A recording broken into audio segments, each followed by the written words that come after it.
በስመ አብ ወወልድ ወመንፈስ ቅዱስ አሐዱ አምላክ አሜን። ተወዳችሁ በጌታችን በአምላካችን በመድኃኒታችን በኢየሱስ ክርስቶስ ዘላለማዊ በሆነው ሰማያዊ በሆነው ስፍራ የተባረካችሁ እግዚአብሔር አብ ልጆች አድርጎ የተቀበላችሁ መንፈስ ቅዱስ የቀደሰን ማኅተም የሰጠን የርስት መውረሻ የመንግስቱ ልጆች እንድንሆን ማኅተም የሰጠን የሚቀድሰን ፍሬ እንድናፈራ የሚያደርገን መንፈስ ቅዱስ ያላችሁ ሁላችሁ እንደምን ቆያችሁ? ሁሉን የሚችል አምላክ ጌታ መድኃኒት ኢየሱስ ክርስቶስ ከሰማይ አባቱ ጋር ከሕያው መንፈሱ ጋር የተወደደ የተመሰገነ ይሁን። እግዚአብሔር ልጆች የአባቴ ብሩካን በሚል ርዕስ ነው የምንማረው።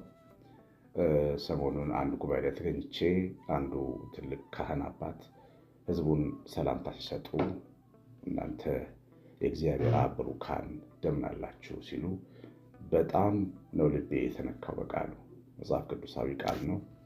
ቃሉ የሚገኘው በማቴዎስ ወንጌል ምዕራፍ 25 ቁጥር 34 ላይ ነው። ጌታ ኢየሱስ ክርስቶስ የተባረከው ንጉሳችን አዳኛችን የተናገረው ቃል ነው። ንጉሱም በቀኙ ያሉት እንዲህ ይላቸዋል፣ እናንተ የአባቴ ብሩካን ኑ፣ ዓለም ከተፈጠረበት ጊዜ ጀምሮ የተዘጋጀላችሁ መንግስት ውረሱ።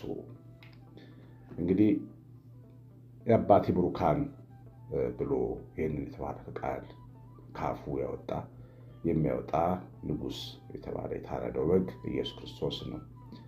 አባቴ ያለው አብን ነው። መንፈስ ቅዱስ የቀደሳቸው መንፈስ ቅዱስ በልባቸው የሰራ ፍቅርን የሰሩ በሕይወታቸው ዘመን ብቻቸውን ያልኖሩ የሰውን ችግር አድርገው የሰውን ረሃብ አድርገው የሰውን ሐዘን አድርገው የኖሩ እግዚአብሔር ልጆች ስምና ሽልማት ነው። ይህ ስም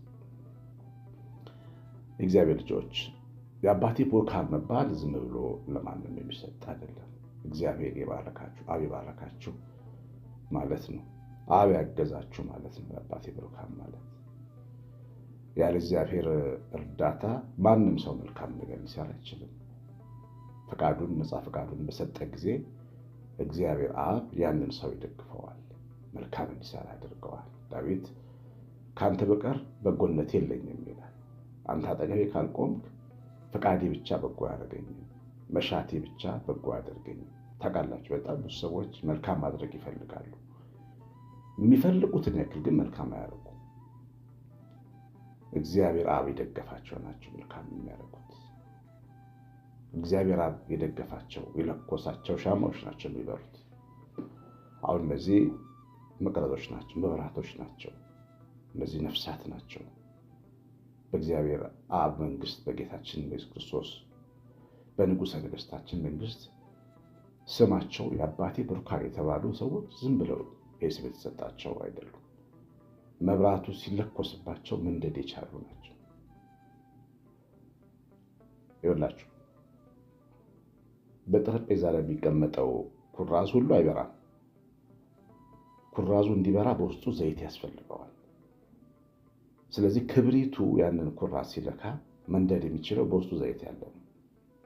ግን ሁሉም ኩራዞች ናቸው፣ ሁሉም ክር አላቸው። ውስጣቸው ዘይት ከሌለ ግን ሊበሯቸው ሊጨሱ ነው የሚችሉት። የእግዚአብሔር ብሩካን የአብ ብሩካን ውስጣቸው ዘይት ደግሞ የሚነድባቸው ክር እምነትም ከምግባር ጋር ይዘው የተገኙ ናቸው። እምነት ብቻ የሚሉ ክርስቲያኖች አሉ። እምነት ብቻ ክርስቲያኖች፣ ክሩ አለ፣ ዘይቱ ግን የለም። እነሱን መልካም ቦታ ላይ አታገኟቸው። ስራ ብቻ ብለው ደግሞ የሚያምኑ የዓለም ሃይማኖቶች አሉ። አለ ክርስቶስ መልካም ለመሆን የሚፈልጉ ያለ እምነት እነሱም እንደዚሁ ናቸው። ክር ብቻ፣ ዘይት አልባ ክር። ግን እምነትን ከስራ ጋር ያዕቆብ እንዳለው እምነታቸውን የሚታይ ያደረጉ፣ እምነታቸውን የሚኖር ያደረጉ፣ እምነታቸውን ምግብ ያደረጉ፣ እምነታቸውን መጠጥ ያደረጉ፣ እምነታቸውን ደግነት ያደረጉ ሰዎች ናቸው አባቴ ብሩካን የተባሉት። እስቲ እናንብበው። ጌታ ለምንድን ነው አባቴ ብሩካን ያላቸው የሚለውን እንመልከት። ማቴዎስ ወንጌል ምዕራፍ 25 ቁጥር 34 ንጉሱም በቀኙ ያሉት እንዲህ ይላቸዋል፣ እናንተ የአባቴ ብሩካን ኑ፣ ዓለም ከተፈጠረበት ጊዜ ጀምሮ የተዘጋጀላችሁን መንግስት ውረሱ። ተርቤ አብልታችሁኛል፣ ተጠብቼ አጠጥታችሁኛል፣ እንግዳ ሆኜ ተቀበላችሁኛል፣ ታርዤ አልብሳችሁኛል፣ ታምሜ ጠይቃችሁኛል፣ ታስሬ ወደ እኔ መጥታችኋል። እነዚህ ሰዎች አማኞች ናቸው። አብ የተከላቸው፣ ኢየሱስ ክርስቶስ በደሙ ያጸደቃቸው፣ መንፈስ ቅዱስ የርስቱን መያዣ የሰጣቸው ቅዱሳን ናቸው፣ ሰዎች ናቸው። እነዚህ ሰዎች ግን እምነታቸውን ምን አድርገውታል? ምግብ አድርገውታል። እንደሰማችሁ ተርቤ አብልታችሁኛል። እምነት ክርስቶስን መውደድ፣ ሰውን መውደድ አንድ ላይ ያለበት ማዕቀፍ ነው እምነት ማለት። አያችሁ፣ ሰው ተርቦ እኔ ጌጠኛ ልብስ ብለብስ፣ ጌጠኛ ወርቅ ባጠልቅ ምንድን ነው ፋይዳው? ምንም እኮ ፋይዳ የለው። አንድ አገልጋይ ሲነግረኝ ምን አለኝ? በጣም ውድ የሆነ ቀለበት እዚህ ጣቴ ላይ እና በጣም ትልቅ ውድ ቀለበት ነው አለ። ብራስሌት እጄ ላይ ደግሞ አደረኩና ለአገልግሎት ወጣሁ አለ። ከዛ አንዲት እናት መታ ዘምሬ ብልጭ ብልጭ ብልጭ ይላል አለ ሰብኬ ስወርድ። በኋላ እናትየዋ መታ ምን አለችኝ? ዛሬ ድሆች እንጉልልጭ ስትለን ዋልክ፣ የራባቸውን ሰዎች ስታቆጨልጫቸው ዋልክ ብላኝ ሄደች አለ። በጣም ደንግጬ ያንን ነገር ከራሴ ላይ ወጣሁኛል። በቃ ጌጠኛ ሁኜ ስመጣ በሰው ፊት ድሆችን እንጉልልጭ እያልኳቸው። እምነት ግን ያን ቀለበት አውጥቶ ዳቦ ያደርጋል። ያን ብራስሌት አውጥቶ እንጀራ ልብስ ያደርጋል። ለሰው ችግር ደራሽ ይሆናል። አያችሁ፣ እግዚአብሔር ብሩካን ልብ እንዲህ ነው። አያጌጡ ማለት አይደለም፣ ወርቅ ያስፈልጋቸው ማለት አይደለም። ግን ለራስ ብቻ መኖር የለም። እነሱ ጋር አልፈጠረባቸው። ክርስቶስን መውደዳቸው፣ በኢየሱስ መዳናቸው፣ መስቀሉን ማየታቸው፣ ያ እምነት ዳቦ መሆን ይችላል ለራሱ ሰዎች። እኔ በጌታ በኢየሱስ ክርስቶስ ተቀድሼ ክርስቶስ ለሞተለት እንዲጨክናለሁ ብሎ እንጀራቸውን ይሰጣሉ ለድሃ። በጣም ብዙ ድሆችን የሚጎበኙና የሚጠብቁ በዓለም ላይ እንዲህ እምነት ያላቸው ኦርቶዶክሳውያን ቤተሰቦች ናቸው። ታውቃላችሁ፣ በዓለም ላይ ኦርቶዶክሳዊነት ራሱ የትምህርቱ ማዕቀፍ እምነት ከሥራ ጋር የሚል ስለሆነ ማለት ነው። እና ጌታ ኢየሱስ ክርስቶስ ከሚያመሰግናቸው ሰዎች አንዱ እምነታቸውን ዳቦና እንጀራ አድርገው ለድሆች የመገቡ ናቸው። ሁለተኛዎቹ ደግሞ ታርዤ አልብሳችሁኛል የተባሉት ናቸው። ልብስ ከልብሳቸው ከጨርቃቸው ከሸማቸው ያካፈሉ ፈትለው ያለበሱ ሰዎች ናቸው። እነዚህ ሰዎች ይኸውላችሁ ምግቡ ልብሱም ዝም ብሎ ስጋዊ ነገር ብቻ ደግሞ አይደለም። ለምሳሌ ምግበ ነፍስ ወንጌል መስበክ እንጀራ ማብላት ነው። እናንተ አሁን ወንጌል ስትሰሙ በየቀኑ ነፍሳችሁ ስብ እንደጠገበች ነው የምትቆጥሩት አይደል? ትረካላችሁ፣ ትጠግባላችሁ። እንጀራ የማይታሰበው ጥጋብና በረከት ይሰማችኋል። ለምንድን ነው መሰላችሁ? ወንጌል መስበክ፣ የእግዚአብሔርን ቃል መመገብ ራሱ ምግብ መመገብ ይባላል። አንድ ሰባኪ ግን ወንጌል ሰበኩ ብሎ እንጀራ ማብላት ቢተው ግን ግብዝ ነው የሚሆነው። እንጀራ ማብላት አለበት ለድሃ ጌታ እንዳደረገ። ጌታ ወንጌልም ሰበከ፣ እንጀራ አበርክቶ አበላ። ሁለቱንም ማድረግ አለ። የታረዘ ማልበስም ልክ እንደዚሁ ነው። ሰው ራቁቱን ሆኖ ልብስ መቀየሪያ አጥቶ ትምህርት ቤት አንድ ሽር ብቻ ያለው ወጣት አለ ወይ አለች። በቃ በጓደኞቻቸው ሁሉ ተደርገው የሚኖሩ ለነዛ ልጆች ልብስ መግዛት፣ ጫማ መግዛት፣ ደብተር መግዛት፣ መንገድ ለወደቀ ወይ ደግሞ መልበስ ላቃተው አጠገባችን ላለ ለምናየው ሰው ሸሚዝ መቀየር ላቃተው ሰው ሸሚዝ መቀየር እና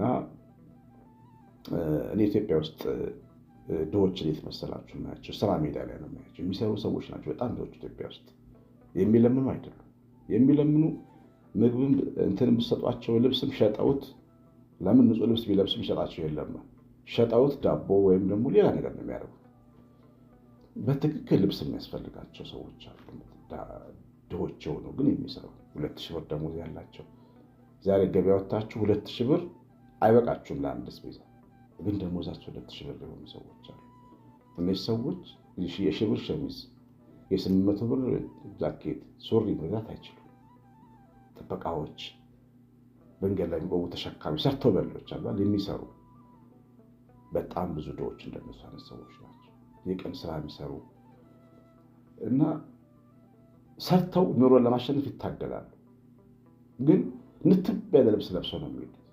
እነዚህን ሰዎች ጠርቶ አንድ ሸሚዝ አንድ ሱሪ ማቀበል የቻለ ነው አባቴ ብሩክ የተባለ። አያችሁ፣ ኢትዮጵያ የምትኖሩ ውጭ የምትኖሩ ስትመጡ ከሀገራችሁ ይዛችሁ ነው በደንብ የለበሳችሁትን ልብስ ስጡ፣ አድሉ። ከፍላችሁ ቢሆን ይዛችሁ ጭናችሁ ይዛችሁ ነው እና ለኢትዮጵያ ወጣቶች አድሉ። የተባረኩ የአበሩካን ስራ ነው ይሄ። እግዚአብሔር ልጆች ቁምሳጥናችን ውስጥ ያለውን በጣም ብዙ ልብስ አውጥታችሁ ጊዜ ወስዳችሁ ለይታችሁ የሚሰጠውን በደንብ ለመለስ ለሚገባው ሰው መስጠት ያስፈልጋል። እንደዚህ ማድረግ የአበሩካን ስራ ነው። አያችሁ፣ ታስር ያልጠየቃችሁ ነው እስር ቤት መሄድ ያለብን። ግን የምናውቀው ሰው ታሰረ ብቻ አይደለም። ዝም ብለን ቅዳሜና እሑድ ተነስተን እንዴት ናችሁ ማለት ብርቱካን ገዝቶ ሙዝ ገዝቶ የሆነ ነገር አድርጎ ይዞ ብሉ ጠጡ ውሃ ገዝቶ ማታውቁት ሰው ጠይቆ መምጣት፣ ይሄ የአበሩካን ስራ። የታመሙ ሰዎች፣ ሰው ተስፋ የሚያደርጉ ሰውን የሚናፍቃቸው አልጋ ላይ የቆዩ ሰዎች አሉ። ግድግዳ ብቻ ሲያዩ የሚውሉ እነሱን መጠየቅ። ምክንያቱም የአዛኙ የክርስቶስ ልብ ያለው ከእነዚህ ሰዎች ጋር ነው። የክርስቶስን ልብ ትፈልጉት እንደሆነ አይኑን ትሹ እንደሆነ ወደ ታማሚዎች መሄድ ያስፈልጋል። እንደውም ልንገራችሁ የታመመ ሰው ቤት እየሄዳችሁ በከባድ ጉዳዮች ጸሎት ጸልዩ።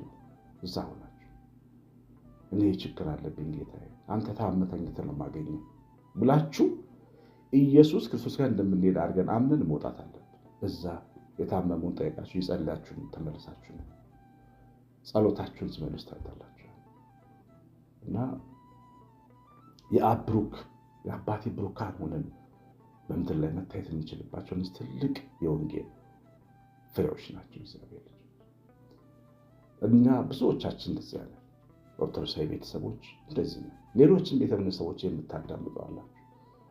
አንዳንድ መጽሐፍ እናስተምራለን የሚሉ የምዕራባውያን አስተማሪዎች ይሄንን ቃል አዛብተው እየሰበኩ እኛን አይመለከተንም፣ ከንጥቀት በኋላ የሚመጡ ክርስቲያኖችን የሚመለከተው በማለት የህዝቡን አስራት ለመብላት ወደ ራሳቸው ለመውሰድ ህዝቡን እንዳይሰጥ ለድሃ ይከለክላል፣ ያስተምራሉ።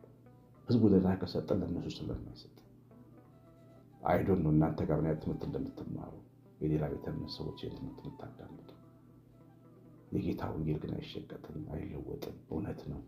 የአብ ብሩክ ተብሎ ለመመስገን አንድ ሰው በህይወት እያለ አጠገቡ ካለው ድሃ ጋር ተካፍሎ መብላት፣ ሰው ጋር ሄዶ መምጣት ያመነ ክርስቲያን መገለጫ ነው። መብራቱ ያ መብራታችሁ በሰው ሁሉ ፊት ይብራ ተብሎ ተጽፏል። የሚበራ መብራት ይዘን ነው እኛ የእግዚአብሔር ቅዱስ ተብለን ልንመሰገን የሚገባው። ዘይት ያለው ኩራዝ ማለት ስራ ያለው እምነት ማለት ዝም ብሎ ክሩ ብቻ ሊቀመጥ ጭስ እንጂ መብራት ሊሆን አይችልም። ይህም በደንብ ማወቅ ያስፈልጋል። እግዚአብሔር ስላስተማረ የተመሰገነ የተወደደ ይሁን። የጌታችን ቃል ቤታችሁን፣ ኑሯችሁን፣ ህይወታችሁን ይቀድስ። መንፈስ ቅዱስ ቤታችሁ ይስራ። የእግዚአብሔር ቸርነት የእናታችን ቤታችን በረከት የበላ ጥበቃ አብሮን ይሁን። ኮሜንትና ላይ ከላይ ስለምትወዱ ዘራችሁ ይባረክ። ቀሲስ አሸናፊ ነኝ። ሰላም